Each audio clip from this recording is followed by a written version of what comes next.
So this math challenge has a hidden trick. So do you know the trick? So let's find out. What people do, they solve it like this.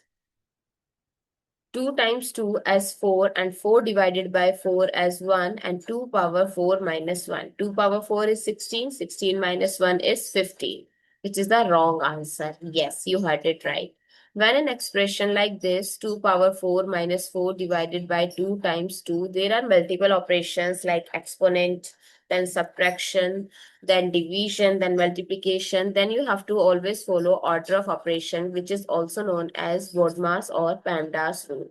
As per this rule, first you have to solve the parenthesis,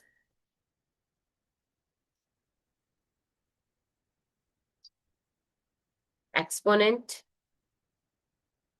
multiplication and division both have same priority, similarly addition and subtraction. So 2 power 4 is 16 minus 4 divided by 2 times 2. So but we know that multiplication and division have same priority, but we have to solve it from left to right.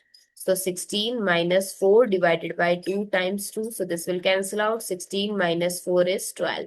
So what is the correct answer? 12, not 15. I hope it's clear and you find it useful. So don't forget to share your feedback through like, share, comment, and subscribe to my channel. Thanks for watching. See you in the next video.